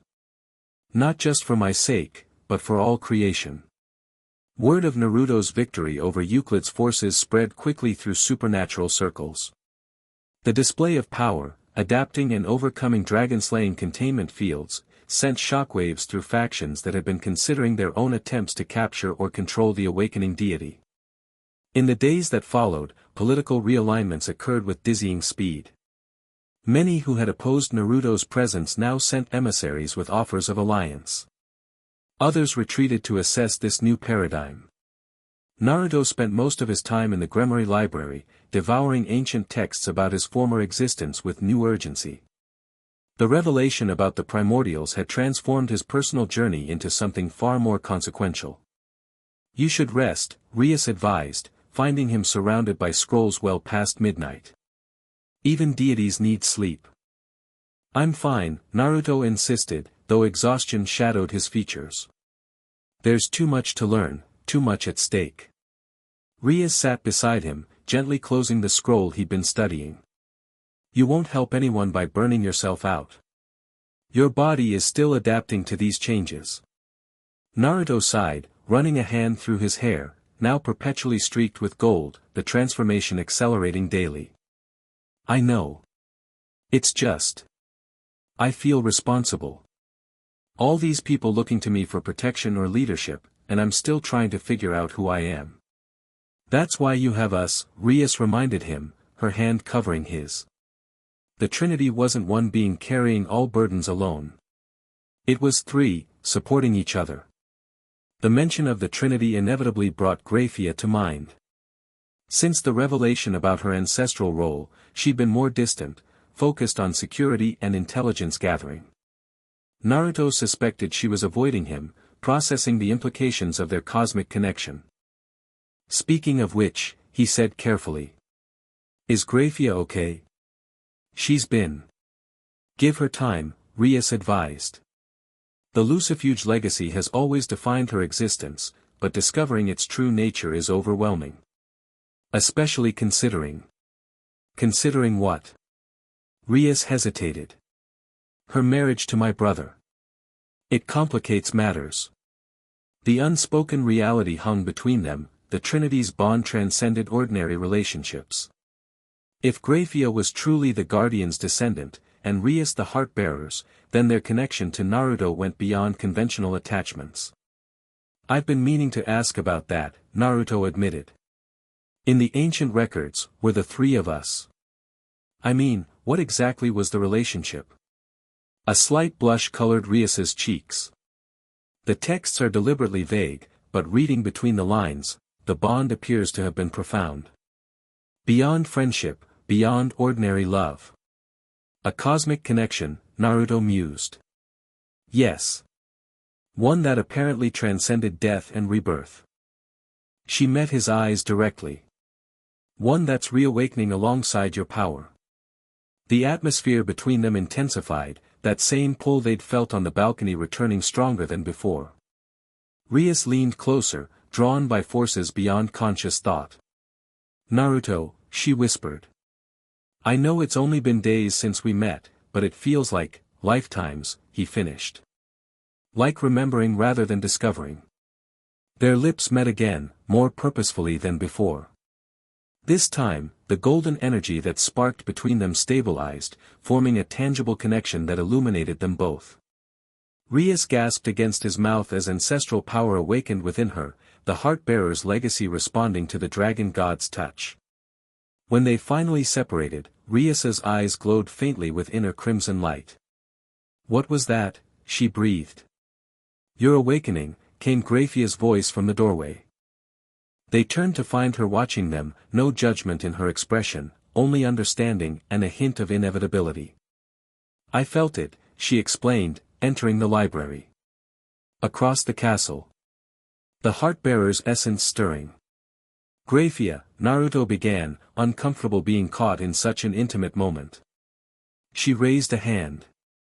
"Don't apologize. This was always destined to happen." Her usual formality softened slightly. "The Trinity is reforming. It cannot be stopped, only embraced or denied." "And you?" Rias asked carefully. "The Guardian's role?" Something flickered in Grayfia's eyes. "Conflict, longing, duty. Is complicated by my current obligations." She approached them, stopping a respectful distance away. "But I cannot deny what I feel in your presence, Naruto. What I've felt since the moment we met. My blood recognizes yours, responds to it on a level beyond conscious choice." "What does that mean for us?" Naruto asked, the question encompassing all three of them. Before Grayfia could answer, alarms blared throughout the castle. Magic circles flashed emergency signals as the entire structure trembled. What now? Naruto stood, instantly alert. Grayfia's communication circle activated. Report, she commanded. Multiple breaches, came the panicked response. Massive energy signature approaching from the North Quadrant. Unlike anything we've ever, the transmission cut off in static. The three rushed to the nearest window. In the distance, reality itself seemed to warp and tear, a hole forming in the fabric of the underworld's sky. Through it descended a small figure that radiated such overwhelming power that the very air distorted around her. Ophis, Grayfia whispered. The infinite dragon god, Rias added, tension evident in her voice. Naruto stared at the approaching figure. Even from this distance, he felt immediate recognition, not from ancient memories but from his current consciousness. This being was fundamentally similar to what he was becoming. She's coming for me, he realized. To challenge my claim as a dragon deity. This is bad timing, Grayfia said grimly. Your awakening is still incomplete. Ophis at full power is a force beyond comprehension, Rias finished. Even the Satans avoid direct confrontation with her. Naruto watched the approaching dragon god, determination settling over him. Doesn't matter. I can't run from this. You don't have to face her alone, Rias insisted. No, Naruto cut her off, his voice taking on that deeper resonance that emerged when his divine nature surfaced. This is between gods. I won't risk either of you. Golden energy surged around him, his transformation accelerating in response to the imminent threat. The subtle scales along his jawline spread, forming elegant patterns across his skin. His eyes blazed fully golden now, draconic pupils focusing on the approaching deity. Besides, he added, a hint of his old confidence breaking through, it's about time I properly introduced myself to the neighborhood. The northern fields outside the Gremory estate had been evacuated, devil forces establishing a perimeter at a safe distance. At the center of this clearing stood Naruto, waiting as Ophis descended from the tear in reality.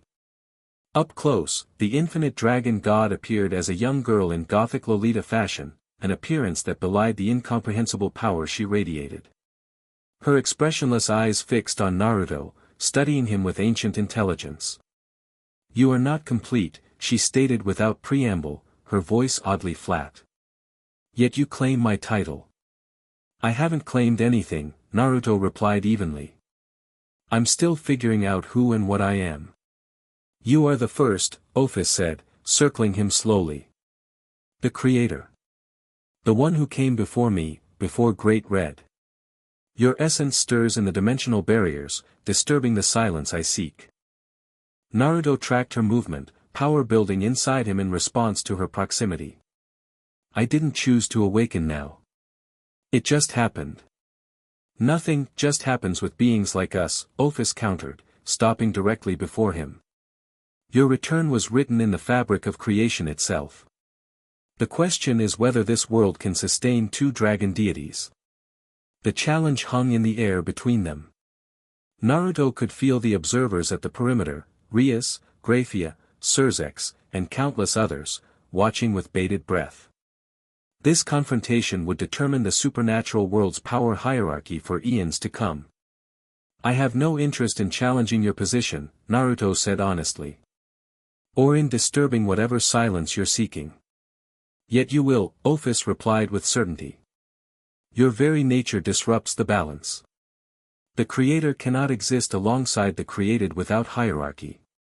She raised one small hand, and reality distorted around it. I must determine if you are truly what the whispers claim, or merely an echo of what once was.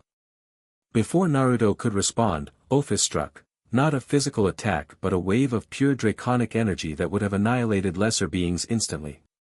Naruto crossed his arms, golden barriers forming instinctively as ancestral knowledge surfaced.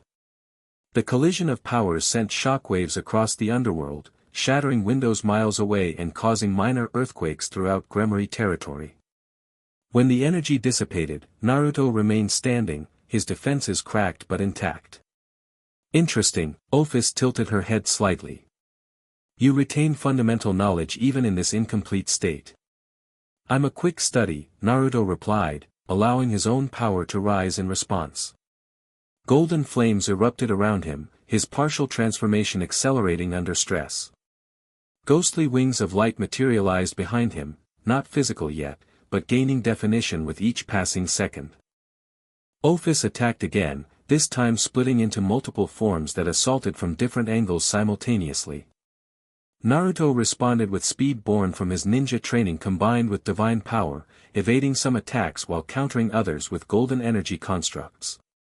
You fight differently, Ophis noted as her forms remerged. Not like the dragon god of old. More adaptable. Unpredictable. I told you, Naruto said, golden energy swirling around his hands. I'm not exactly who I was before. I'm something new. He demonstrated this by creating shadow clones, a ninja technique infused with dragon deity energy. Dozens of Narutos appeared, each radiating golden power, surrounding Ophis in a tactical formation no traditional dragon would conceive. For the first time, Ophis's expressionless face showed a hint of surprise. You've integrated your human experiences with divine power. Innovative. The clones attacked simultaneously, each wielding a different aspect of Naruto's developing abilities. Ophis handled them with devastating efficiency, but the unconventional assault forced her to adapt rather than rely on overwhelming power alone.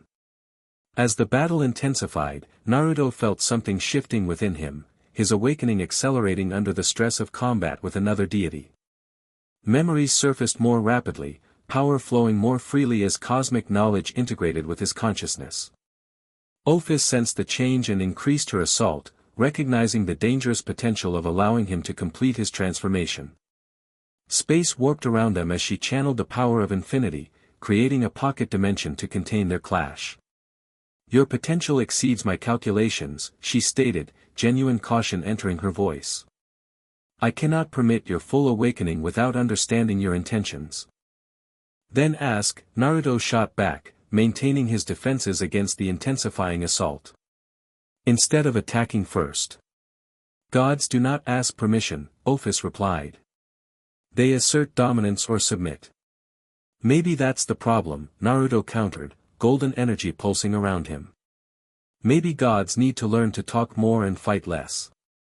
Something flickered in Ophis's expression, curiosity breaking through her typical blankness. In that momentary distraction, Naruto made his move. Rather than attacking, he extended his hand, golden energy flowing outward not as a weapon but as a connection. Ophis reacted instinctively to defend, but the energy bypassed her barriers, touching her consciousness directly. In that contact, Naruto shared not power but understanding, his experiences as a human, his struggles as a Jinchuriki, his growth as a person. The capacity for empathy that made him unique among divine beings. Ophis froze, processing this unexpected approach. For a being who had existed since nearly the beginning of time, who understood only power hierarchies and absolute dominance, this method of communication was revolutionary. What is this? She asked, genuine confusion in her voice. Perspective, Naruto answered. Something I think even gods need occasionally. The pocket dimension stabilized around them as Ophis considered this novel concept. You offer understanding instead of submission or dominance. Unprecedented.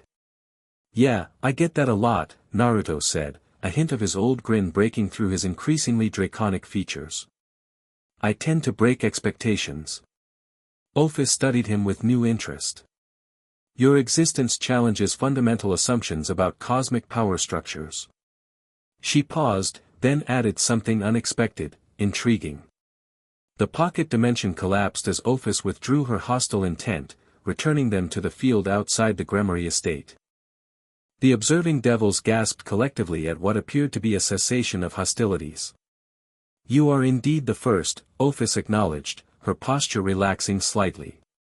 But not as you were. Your human experience has altered you. For the better, I hope, Naruto replied. That remains to be determined, Ophis stated pragmatically. But you have earned time to complete your awakening without my interference. Coming from the infinite dragon god, this was essentially a declaration of truce, unprecedented in supernatural politics. Appreciated, Naruto nodded. And for what it's worth, I have no interest in claiming your territories or followers. There's room in this cosmos for both of us. Ophis tilted her head, studying him with ancient eyes. Perhaps. Though others may not share your perspective. Others? Naruto frowned. Your return disrupts eons of established order, Ophis explained.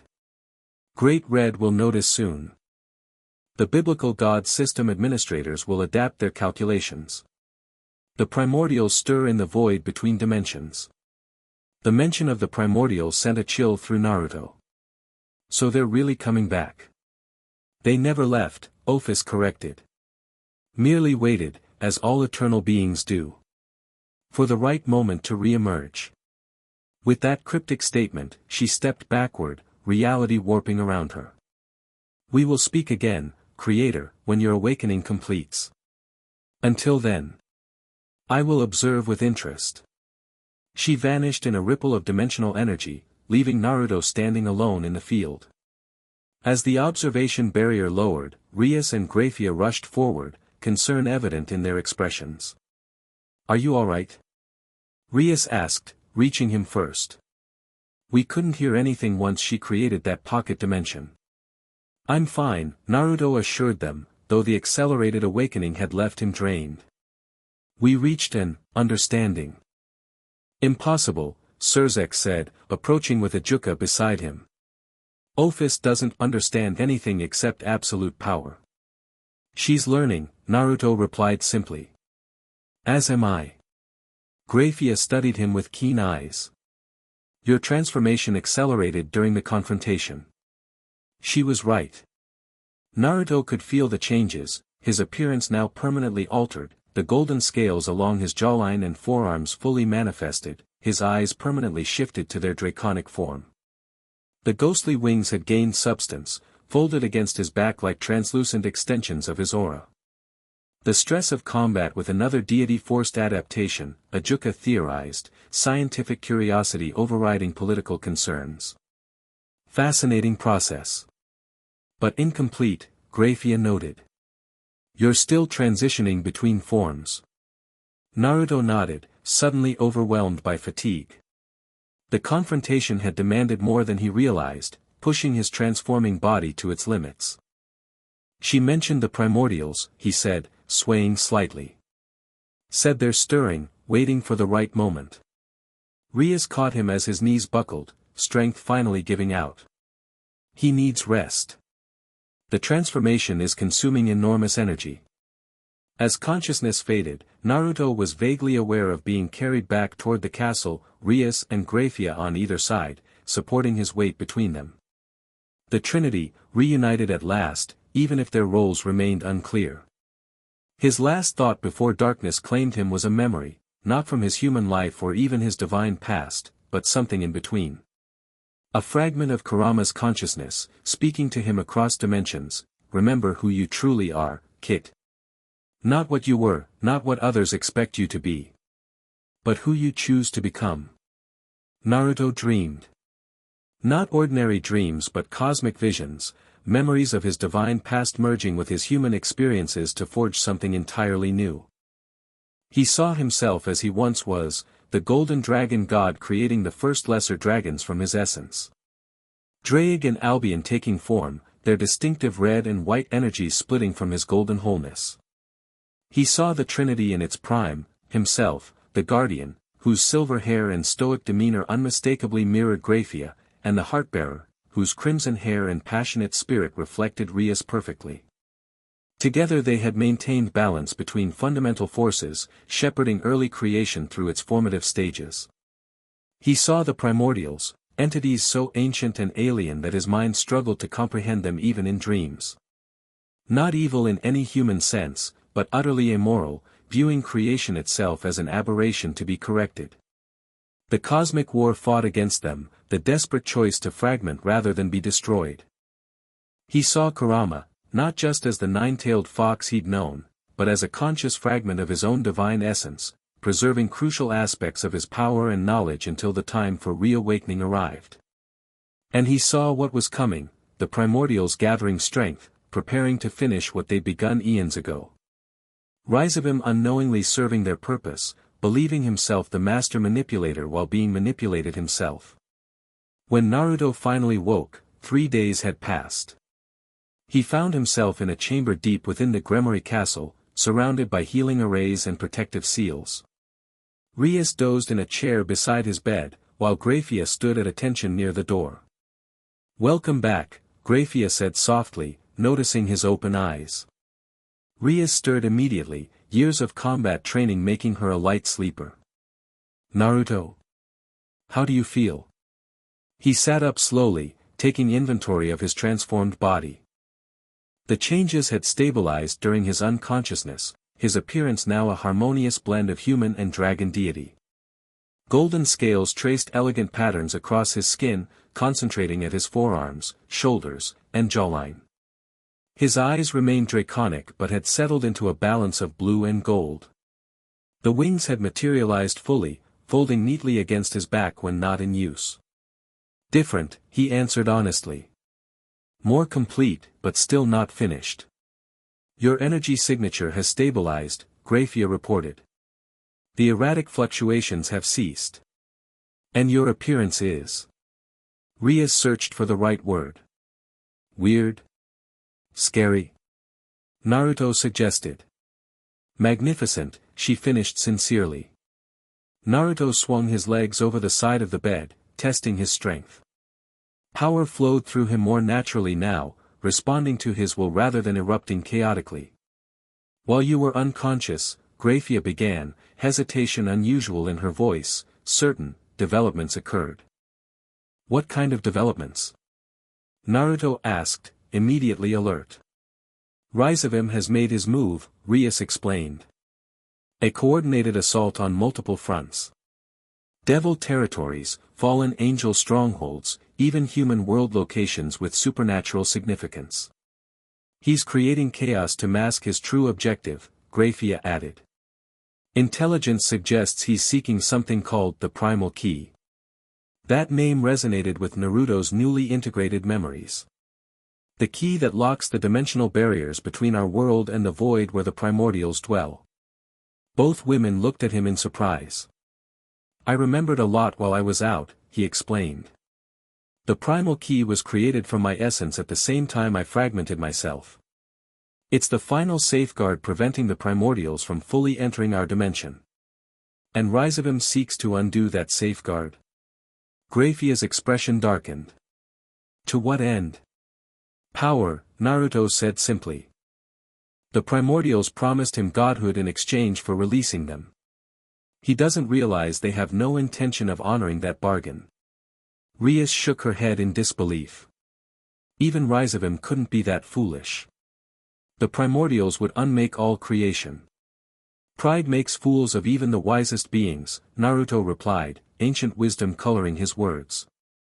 "Rise of him believes he can control forces beyond comprehension."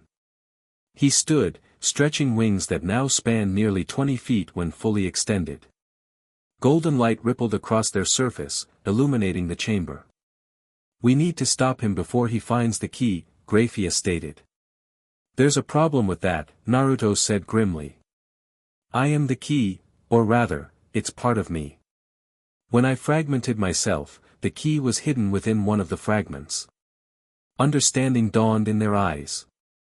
"Kurama," Rias whispered. "Yes. When he separated from me after the war, the key remained dormant within me, beginning to reactivate alongside my awakening." Naruto placed a hand over his chest, where golden energy pulsed beneath his skin. "It's why Rise of him has been hunting me from the beginning, not just for my power, but for the key itself." "Which means you're his ultimate target," Grayfia concluded. "The diversionary attacks are meant to draw our forces thin, leaving you vulnerable." Naruto nodded, pieces falling into place. "And he'll strike soon, while I'm still recovering and before I complete my transformation. As if summoned by his words, alarms blared throughout the castle. Magic circles flashed emergency patterns as guards rushed through the corridors. Perimeter breach, someone shouted. Multiple hostile forces approaching from all vectors. Grayfia's communication circle activated immediately. Report. Lady Lucifuge, came the urgent response. Rizavim himself leads the attack. He's brought an army, mercenaries, artificially created sacred gear users, even. The guard's voice faltered. Even beings we cannot identify. Their energy signatures are like nothing we've ever encountered. Primordial agents, Naruto growled, already moving toward the door. Advance forces sent ahead to prepare for their masters. Rias and Grayfia exchanged determined looks before following him.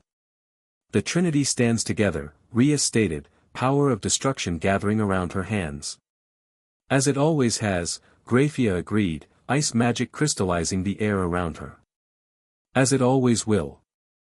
Naruto paused, looking back at them with an expression that mixed gratitude with concern. This isn't your battle, it is precisely our battle, Grayfia interrupted with uncharacteristic force. The Guardian protects. The Heartbearer sustains. These are not merely titles but cosmic functions.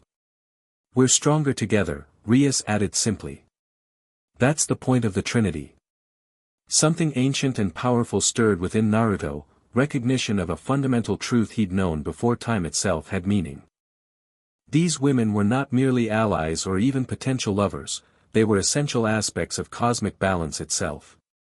Then let's remind Rizavim why the Trinity was feared even by gods, he said, golden wings extending to their full magnificent span. The battle had already engulfed the Gremory estate by the time they reached the main courtyard. Devil forces clashed with Rizavim's coalition of mercenaries and corrupted sacred gear users. The sky tore with magic from both sides, buildings crumbled under concentrated attacks, and in the distance, Surzex himself engaged a group of enemies whose very presence distorted reality around them. Primordial agents, Grayfia confirmed, following Naruto's gaze. Even Surzex struggles against them. At the center of the chaos stood Rizavim Levon Lucifer, aristocratic, elegant, and radiating malevolent power. Unlike the frantic combat surrounding him, he appeared perfectly composed, watching the approaching trio with amused interest. At last, he called out, his voice carrying effortlessly across the battlefield. The guest of honor arrives, and with his historical companions, no less. How delightfully predictable. Naruto stepped forward, golden power rippling around him.